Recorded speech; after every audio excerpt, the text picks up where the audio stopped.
الصلاۃ والسلام علیک یا رسول اللہ، الصلاۃ والسلام علیک یا حبیب اللہ۔ آج کا ہمارا عنوان ہے کہ شرک ایک گناہ عظیم ہے۔ آج ہم شرک پہ بات کریں گے کہ شرک کسے کہتے ہیں اور شرک کیا ہوتا ہے اور شرک کتنا بڑا گناہ ہے۔ حضرت عبداللہ بن مسعود رضی اللہ تعالیٰ عنہ سے روایت ہے کہ ایک شخص نے رسول اللہ صلی اللہ علیہ وآلہ وسلم سے پوچھا، یا رسول اللہ صلی اللہ علیہ وآلہ وسلم، اللہ کے نزدیک سب سے بڑا گناہ کون سا ہے؟ تو آپ سرکار صلی اللہ علیہ وآلہ وسلم نے فرمایا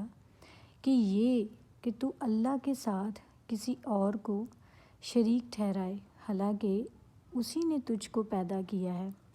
اس حدیث میں یہ بھی بتایا گیا ہے کہ اللہ کے نزدیک سب سے بڑا گناہ شرک ہے، جس سے ہر انسان کو بچنا چاہیے۔ شرک کی مذمت قرآن مجید میں اکثر مقامات پر آئی ہے، اور شرک سے مراد اللہ پاک کے سوا کسی اور کو اللہ کے برابر یا اس کے مقابل سمجھنا ہے۔ جیسے کہ بہت سے لوگ، جیسے کہ پرانے جتنے بھی پچھلی قومیں گزر چکی ہیں، ان میں سے کچھ لوگ جو تھے وہ بتوں کی پوجا کرنے والے تھے۔ کچھ لوگ پتھروں کو پوجتے تھے، کچھ درختوں کو، کچھ مٹی کو، کسی نے برگد اور پیپل کے درختوں کو پوجنا شروع کیا ہوا تھا، اور بے جان چیزوں کی مورتیوں کو بنا کر ان کی پوجا اور ان کی پرستش شروع کر دیتے تھے۔ تو یہ سب جو ہے یہ شرک ہے، اور اللہ کے سوا کسی دوسرے سے دعا مانگنا یا کسی کے بھی آگے ہاتھ پھیلانا جو ہے یہ بھی شرک میں آ جاتا ہے کہ ہم اللہ سبحانہ و تعالیٰ سے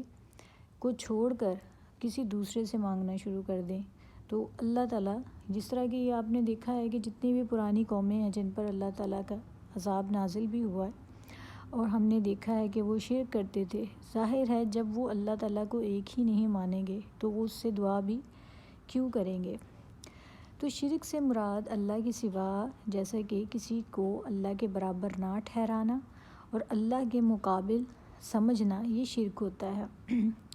یہ کسی بھی جانور کو اللہ کے برابر سمجھ لینا، یا کسی بیرونی طاقت کی پوجا شروع کر دینا، جیسے کہ لوگ چاند، سورج اور ستاروں وغیرہ کی بھی پوجا کرتے تھے، یا کسی انسان کو اللہ کے برابر سمجھ لینا، یہ سب جو ہے یہ شرک میں آ جاتے ہیں، اور شرک جو ہے یہ ایک گناہ عظیم ہے۔ اور ان کو بھی اللہ کے مانند انسانی زندگی پر کوئی اختیار جو ہے دے دینا کسی انسان کو، یہ بھی شرک میں ہے، کہ اللہ کے سوا کسی کو ایسا اختیار دے دینا کہ وہ ہماری حاجات جو ہے وہ پوری کر سکتا ہے، جبکہ حقیقت یہ ہے کہ ہر شے کو اللہ تعالیٰ نے پیدا کیا، وہی ہماری زندگی، موت، معاش، معاد، تقدیر، تدبیر، عقل، فہم، عزت، ذلت، یہاں تک کہ دکھ سکھ، غرض کہ ہر چیز کا مالک اور خالق اور سب اختیار جو ہیں وہ صرف اللہ سبحانہ و تعالیٰ کی ذات کو ہیں، اور وہی خالق ہے، وہی مالک ہے، اور اسی کے حضور ہم سب کو پیش ہونا ہے۔ اب بہت غور سے آپ سنیے گا کہ حضرت معاذ رضی اللہ تعالیٰ عنہ سے ایک جگہ پہ روایت ہے کہ مجھے رسول اللہ صلی اللہ علیہ وآلہ وسلم نے 10 باتوں کی نصیحت کی۔ ان میں سے ایک بات یہ بھی ہے کہ اللہ کے ساتھ کسی کو شریک نہ کر، اگرچہ تو مارا جائے یا جلایا جائے۔ اس حدیث میں رسول کریم صلی اللہ علیہ وآلہ وسلم نے نہایت ضروری 10 نصیحتیں ارشاد فرمائی ہیں، جن میں سے ایک آپ سرکار صلی اللہ علیہ وآلہ وسلم نے یہ فرمائی کہ اللہ کے ساتھ کسی کو شریک نہ ٹھہراؤ، خواہ توحید پرستی کی وجہ سے کتنی ہی اذیتیں اور تکلیفیں جو ہیں وہ آپ کو پہنچائی جائیں، یہاں تک کہ کوئی مار ہی کیوں نہ ڈالے آپ کو، یا زندہ ہی کیوں نہ جلا ڈالے، لیکن شرک جو ہے وہ نہیں ہم کر سکتے، اور ہمیں اپنے دین پہ، اسلام پر ڈٹے رہنا ہے۔ رسول اکرم صلی اللہ علیہ وآلہ وسلم کے دنیا میں تشریف لانے سے پہلے جس قدر اللہ تعالیٰ کے نبی اور پیغمبر آئے، سب نے اپنی قوموں کو شرک اور بت پرستی سے روکا۔ یہ ہم سب جانتے ہیں کہ جتنی بھی پہلے قومیں آئیں، اللہ سبحانہ و تعالیٰ نے 1,24,000 پیغمبر بھیجے لوگوں کو دین اسلام کی دعوت دینے کے لیے، یہ بتانے کے لیے کہ اللہ کون ہے۔ ان کو سمجھانے کے لیے، اور سب نے دین اسلام کی دعوت بھی دی، اور جتنے بھی انبیاء کرام آئے انہوں نے ان قوموں کو بت پرستی سے روکا بھی، اور انہیں جہالت سے نکالا اور علم کا نور بھی دیا، اور کفر کی تاریکیوں سے نکال کر بہت سوں کو ایمان کی روشنی نصیب بھی آئی۔ بہت سے لوگ ایسے تھے کافروں میں سے، جن میں سے کچھ لوگوں نے ایمان لائے اور انہوں نے معبود باطل جو تھے ان کی پرستش کو چھوڑا اور اس کی انکار اور سرکشی کی، اور اس راہ سے ہٹ کر اطاعت اور فرما برداری جو ہے وہ اللہ سبحانہ و تعالیٰ کی۔ حضرت آدم علیہ السلام سے لے کر حضرت عیسیٰ علیہ السلام تک سب کے سب جتنے بھی انبیاء کرام آئے وہ سب نے یہی تعلیم دیتے رہے کہ اللہ تعالیٰ ایک ہے، اس کے ساتھ کسی کو شریک نہ مانو، صرف اسی کو قادر مطلق جانو، حاضر و ناظر جانو، زندہ اور قائم سمجھو۔ لیکن اکثر لوگ جو ہے وہ اپنے باپ دادا کے دین کی طرف چلنے لگے، ان کی راہ چھوڑنے پر تیار ہی نہ تھے۔ تو پھر ان لوگوں نے جو تھا وہ باپ دادا کے دین کو لے کر دین میں شرک کیا، اللہ تعالیٰ کے ساتھ شرک کیا، تو پھر ان کا انجام بھی سب کو پتہ ہے کہ کیا ہوا۔ وہ برابر شرک اور بت پرستی کے باطل عقیدوں میں مبتلا رہے۔ بالآخر سرکار دو عالم صلی اللہ علیہ وآلہ وسلم جو ہیں وہ ہم اس کائنات میں تشریف لائے۔ اللہ رب العزت نے آپ صلی اللہ علیہ وآلہ وسلم پر قرآن مجید نازل فرمایا، جو کہ کتاب ہدایت ہے۔ آپ صلی اللہ علیہ وآلہ وسلم نے لوگوں کو گمراہی سے روکا، سیدھا راستہ دکھایا، اور بتوں کی پوجا سے منع کیا اور اس سے اجتناب کرنے کا حکم دیا، اور ایک رب کو ماننے پر زور دیا، اور بتایا کہ تمام گناہ کچھ نہ کچھ سزا بھگتنے پر معاف ہو جائیں گے، لیکن جو شرک ہے وہ کسی قیمت پر معاف نہیں کیا جائے گا۔ اللہ ہم سب کو گناہ عظیم اور گناہ کبیرہ سے بچنے کی توفیق عطا فرمائے۔ توحید پرستی پر اس قدر زور کیوں دیا گیا؟ اس لیے کہ انسانی زندگی کے ساتھ اس کا گہرا تعلق ہے۔ اعلیٰ اخلاق، صالح اعمال اور نیک اقوال اور منصفانہ معاملات صرف اسی عقیدے پر مبنی ہیں۔ نیکی کی جزا اور بدی کی سزا کا خیال اور مشکلات میں سہارے کی امید صرف اسی عقیدے پر قائم ہے۔ احسان کی طرف جب رغبت اور ظلم سے جب نفرت ہوتی ہے، آخرت کا خوف اور رحمت کی امید اسی عقیدے کی وجہ سے انسان کے دل میں ابھرتی ہے۔ جب انسان کا یقین اللہ سبحانہ و تعالیٰ پر پختہ ہوتا ہے اور اس کا ایمان ایک ہوتا ہے کہ اللہ سبحانہ و تعالیٰ ایک ہیں، اس کے سوا کوئی عبادت کے لائق نہیں، جب اس کا دل اور دماغ اس بات کی اس کو اشارہ دیتے ہیں، اس کی گواہی دیتے ہیں، تو پھر وہ اللہ سبحانہ و تعالیٰ سے ہی ہر چیز مانگتا ہے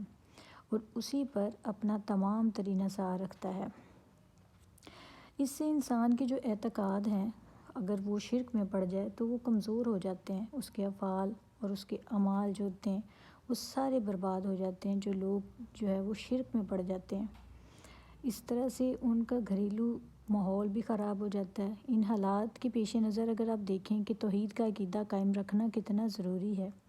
خواہ دین ایمان کے دشمن توحید کے ماننے والوں کو سخت سزائیں کیوں نہ دینی پڑیں، مار ڈالنے کی دھمکی کیوں نہ دیں، آگ میں ڈال دینے کی دھمکی کیوں نہ دیں، ہمیں اپنے دین پر، اپنے ایمان پر قائم رہنا ہے۔ یہ اللہ سبحانہ و تعالیٰ نے کئی بار یہاں پہ جو قرآن پاک میں ذکر فرمایا ہے، اس جگہ پر یہ ہمیں واضح الفاظ میں بتایا ہے کہ ایسا بھی پاسبل ہے کہ تجھے مارا جائے، جلایا جائے اور تجھے تکلیفیں دی جائے، صرف اس وجہ سے کہ جو دین جس اسلام پر تم ہو، لیکن اس پر قائم رہنا ہے، ہم اس کو چھوڑ نہیں سکتے، ہم کسی اور کے آگے سجدہ ریز نہیں ہو سکتے، ہم کسی کی اطاعت نہیں کر سکتے، اور اگر ایسا کرتے ہیں اللہ سبحانہ و تعالیٰ کو چھوڑ کے کسی کی اطاعت کرتے ہیں، کسی کے حکم پر چلتے ہیں، اپنا دین چھوڑ کے کسی کی طرف جاتے ہیں، تو یہ سب شرک ہے، جو کہ ایک مسلمان تو بخوبی جانتا ہے کہ یہ ایک کتنا بڑا گناہ ہے۔ اب کوئی مسلم ہے یا غیر مسلم، جانتا وہ بھی یہ ہے کہ ایک گناہ ہے، لیکن اپنے دماغ کے ماننے کی بات ہے کہ انہوں نے اپنے آپ کو کس طرف لے چلیں اور کس راستے پہ چل رہے ہیں۔ اگر یہ غیر مسلم جتنے بھی لوگ ہیں، اگر ان کو یہ نہ پتہ ہو کہ اللہ سبحانہ و تعالیٰ ایک ہے اور ہماری کتاب جو ہے وہ قرآن پاک حق ہے، تو یہ اس کتاب سے رہنمائی نہ لیں، بلکہ اپنی کتابوں سے رہنمائی لیں جو کہ ان کی اپنی خود کی کتابیں ہیں۔ لیکن انہوں نے صرف اپنے مطلب کی جو رہنمائی ہے وہ لے لینی ہے، جس سے ان کا اپنا فائدہ ہوتا ہے۔ جس میں ان کا اپنا فائدہ نہیں ہے اس سے وہاں پر وہ اس کتاب کو چھوڑ دیتے ہیں۔ تو اللہ سبحانہ و تعالیٰ نے لوگوں کے بارے میں یہ بھی بتایا کہ آپ سرکار صلی اللہ علیہ وآلہ وسلم نے لوگوں کو گمراہی سے روکا، سیدھا راستہ دکھایا اور بتوں کی پوجا کرنے سے منع کیا، اور اللہ کا حکم ماننے اور رب کو ماننے پر زور دیا، اور بتایا کہ تمام گناہ کچھ نہ کچھ جو ہے وہ تھوڑی بہت، اگر ہم کوئی گناہ کرتے ہیں تو اس کی بھی تھوڑی بہت سزا ضرور ہوگی، جس کو ہم بھگتنے کے بعد معافی ہمیں مل جائے گی۔ لیکن شرک جو ہے یہ ایک ایسا گناہ ہے کہ اس کی کسی قیمت پر ہمیں معافی مل ہی نہیں سکتی۔ تو یہ ایک بہت بڑا گناہ ہے، یہ تو سب کو سمجھ میں آ گیا ہے کہ شرک کس قدر بڑا گناہ۔ ایک دوسری چیز یہ بھی آ جاتی ہے کہ جو ہم اللہ سبحانہ و تعالیٰ کو چھوڑ کے دوسرے آقاؤں سے دعائیں مانگنی شروع کر دیتے ہیں، ہم دوسرے لوگوں سے مانگنا شروع کر دیتے ہیں، اور ہم اپنا دماغ وہاں پہ لگا دیتے ہیں کہ ہماری ضرورت یا ہماری حاجت یہاں سے بر آ جائے گی۔ یہ بھی شرک میں آتا ہے، کیونکہ اللہ سبحانہ و تعالیٰ کی ذات ہی ہے جس سے صرف دعا مانگی جاتی ہے، اور اللہ سبحانہ و تعالیٰ ہی انسان کی تمام حاجتیں اور ضرورتیں بر لاتا ہے۔